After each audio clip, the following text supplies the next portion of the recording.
Hello!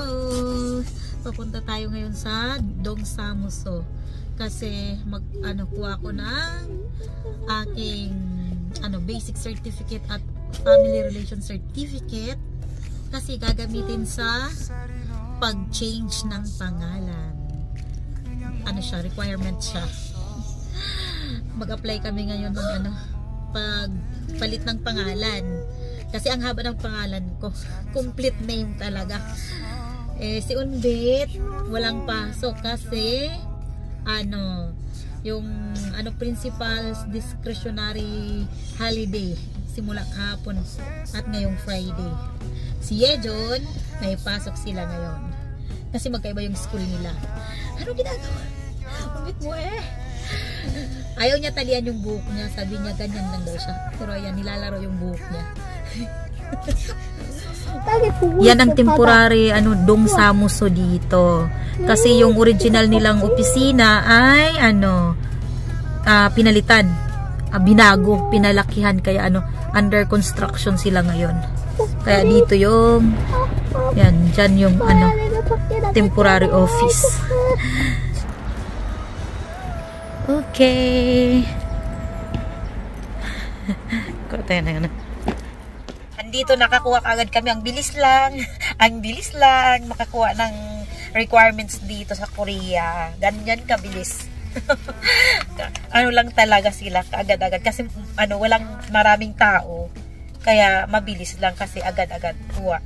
At saka lang to, free. Free lang sa amin. Kasi yung income ng asawa ko mababa. Isa lang yung may income. So lahat ng nila, yung documents dyan, pag kukuha kami libre. Pero dati, may bayad nung hindi pa kami nag-apply para sa mga support ng dito ng office na ito. Pero ngayon ay libre na. O diba? Ngayon papunta tayo sa family court sa Gajong Bubon para mag-apply ng bagong pangalan. Kasi ang pangalan ko ay masyadong mahaba. Complete name talaga siya. At yung ginawang sa akin, may na ako, yung birth certificate ko at saka family relation certificate, na rin. Ganon pa rin yung, kung yung laman ng birth certificate sa Pilipinas, ginaya nila in Korean.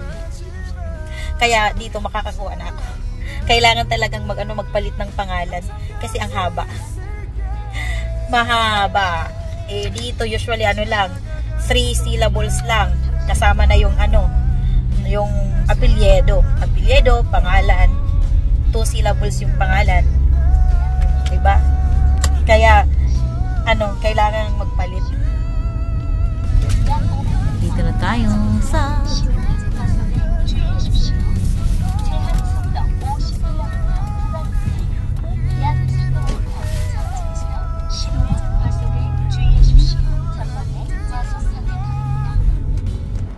naglalakad lang si Unbit, naglalaro pa. Ito yung beso ka! Naglalaro ka pa. Naglalaro ito. Hero. Dito ka natin. Bubon. Gajong Bubon. Dito ka natin. Tapos na. Kayo. Tapos na ako mag-apply ng pag-change ng pangalan. Hintay na lang ng 1 to 2 months para Luna Yugi, Gujuguro. Mabilis ang proseso. Mabilis ang proseso. Karuda. Wani. Si Unbit talaga. Yan, gusto niya yung book na ganyan. Kaya, ayan. Ram ka ba nung nag-gatsi kayo? Gatsi. Luna? Uwe. Ay, lang. Uwe! Okay, tapos na. Okay, tapos na tayo. Mag-apply ng pagpapalit ng pangalan. Diba? Hintay tayo na ma-approve yun. Magkaroon tayo ng papel. Dito pala, pag pagpa-change name, dapat yung requirements na dala ay, tatlo lang yung requirements. Gibon yung so, gajok, 1K yung so, at saka Jumindungnok, Dungbon. O yun, tatlo. Pero dapat dalawang kopya. Kasi separate yung pagpa-change ng pangalan, pagpa-change ng apelyido. Pareho lang sila. Kaya dalawang copy ang kailangan pag magpapa-change. Madali lang yung pagpa-change kasi magpi-fill up ka lang ng form. Tapos, yung kailangan yung apelyido dapat may hanja. Ako hindi ko alam kung yung sabi ko hindi ko alam yung hanja. Pagsulat sabi kailangan yun sa yung apelyido. Okay lang yung sa pangalan kahit wala na. Yung sa pangalan ko hindi ko nilagyan ng hanja. Yung apelyido lang. Kasi mahirap magsulat ng hanja. Hirap na nga ako sa Hangul. Maghanja pa. Kaya yun, kapag hindi ka marunong, meron silang listahan ng mga apelyido na yung hanja. Kung ano yung susundin.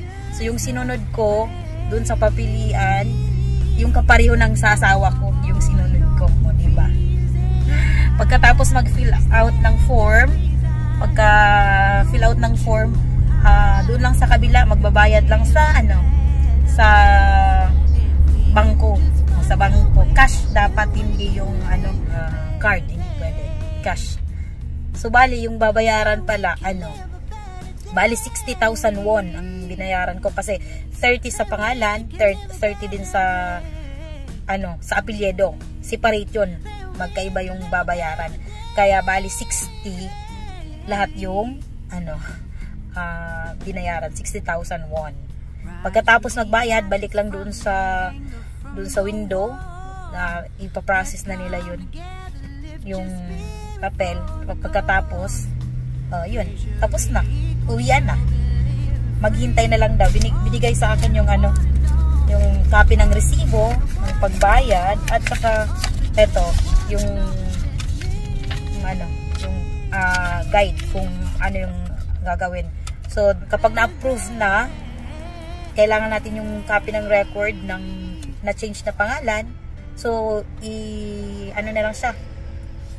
Tekbit sa bahay, i-deliver 1 to 2 months. Maghintay. At pagkatapos ay kapag natanggap na yon, kailangan na ulit i-report. Mag-report tayo sa Guchong. Hindi pwede sa Dongsamuso. Kailangan daw sa Guchong tayo pupunta pagka mag-report na ng pangalan. Kulit itong anak ko. Makulit siya kanina. Nadapa siya kanina doon sa loob. Ay, ewan ko malikot kasi kung ano yung kinukulit doon sa loob ng bubuan. Pagkatapos nitong pangalan, syempre i-report na natin ulit yung bagong pangalan sa Guchong. At syempre magpapalit ng magpapalit na yung sa phone natin ng pangalan, sa bangko, pag magpagawa ng passport, ayun. Yan na yung kailangan natin. So, matatapos din. Lahat matatapos yan ngayong 2025. So, ayan, pauwi na tayo. Pero sabi ng asawa ko, nagugutom na daw siya. Kain muna tayo. Mag-lunch na tayo. Nahulog. Kinsara? 그래서 나중에 여기 나오면 돼요. Magbulbugi tayo. Si Yejun wala dito kasi nasa school. Yan, sarap. Kain. Kainan na. Kung ano yung pinapakita niyo sa taas. Iikot ng palayan. Ayan, ikot. Tapos nang mag-lunch, uwi na tayo. Si Unbit, tinapa yung kinain.